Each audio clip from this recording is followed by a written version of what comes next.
Both modes, BRT and light rail, offer very high quality. However, if you look more and more into the details, we found out there is a so-called rail bonus. And this is especially linked to the persons using their cars. So this rail bonus is linked to a little higher quality during the ride, when you ride a bus, compared to a light rail, and to a higher reliability, because as you see, you remember the big picture from Dublin, they can be quite congested sometimes, so people are waiting for the buses and say, well, light rail could have been better because they run on a completely separate track and there is hardly any interaction with cars. Science has also found that topic, and they are currently inquiring where this rail bonus comes from. What are really the sources of that?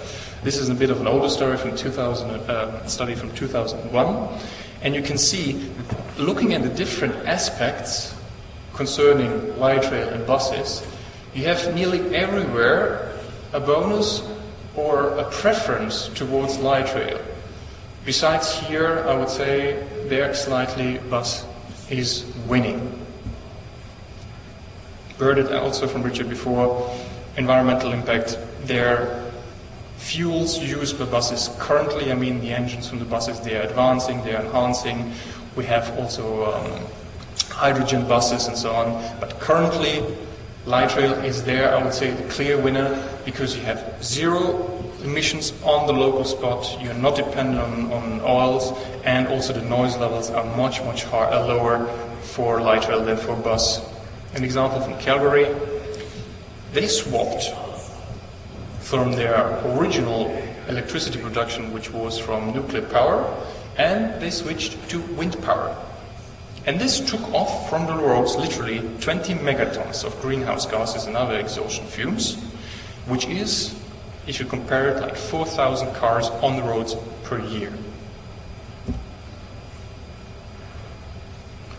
So, right now we had the one aspect, and right now politics comes on the topic, which is also very important and interesting for us, because their BRT is the slight winner, as you can install normally a BRT system much quicker than a light rail, and this is very important for the politicians as their political cycles are quite short, and it fits into the BRT installment time. However, if you plan light rail, if you start with the feasibility studies, if you have the first tracks, and if you see the first vehicle, it takes a long time. So normally, if somebody is really focusing on light rail, you have to have really a political champion on the one side and a real political commitment on the cities that they're focusing on that. Here you can really say that BRT has the preference. Finally, I'm going to have a look at the economical evaluation. We're going to look into investment cost, the operation, both from the vehicle and the infrastructure side. So this is a major point. Light rail vehicles are very expensive. Very expensive due to various reasons. However, you should not overlook the factor that the life cycle costs, which you can see here, per square meter per year, are linked to a much higher life cycle rate. So you have 30 years for one light rail vehicle, but you have 10 to 12 years of a bus. So these higher costs are clearly outbalanced concerning the vehicles. Concerning the infrastructure, I mean, for both modes, if you don't have them yet, you have to build infrastructure, you have to build depots. Sometimes it can be easier for BRT because normally you have the roads already in the cities. You just take away a separated lane, you let the BRT run. On the other hand, you have sometimes also old railway tracks which can be used for light rail. Basically, I would say here, both modes concerning infrastructure, it really depends on the local infrastructure.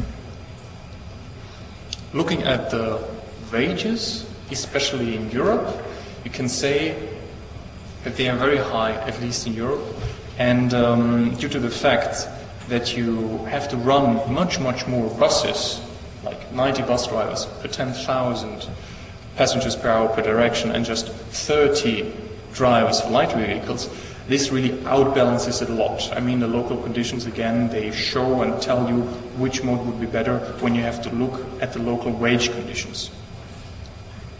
I mentioned it already, the higher the demand is, the higher you expect the demand in the future years for a city, light rail is your choice then. A quick summary. We have here all the 4 modes. I was just focusing on these 2. I'm not going through that. You can have a look at that later and afterwards. The conclusions from my side, from UATP side. There is no formula, there is no silver bullet. You always have to look on the local conditions. I mentioned it. You're funding what you have concerning the capital cost for the building and also for the operations cost. You have to look at the legal framework, what is possible, what is feasible. Is there a political champion focusing on one of the modes? You have to really have this in case you want to install LRT. BRT is in that sense easier, and what I said before also, the value of your land. It's getting scarce, it's getting costly, so think first before you do it. Well, most of you know you have to develop the master plan. What is your intention? Where do you want to go? You have to see the demand on the different main corridors, and then finally you select your appropriate mode. I mean, I was just talking to a gentleman outside from Citybus, and he told me that later on when the metro is going to be installed, buses are going to be fully the feeder system, what Richard said before. Don't keep them separate. This is a very, very critical point, that you make them intertwined, that they move smoothly with each other. If you have competition between these both systems, this is never going to work, and it's going to be very, very, very difficult. Well, as I said before, bus, BRT, light rail, each has its challenges, advantages, disadvantages, but what we all have to look into, we have to avoid these factors. Pollution, congestion, urban sprawl, and quality of life has to be enhanced. So this can only be done with a high quality of public transport. This means for us, it's not light rail versus BRT. That's not the question. It's public transport versus cars, because it's your choice. Thank you very much.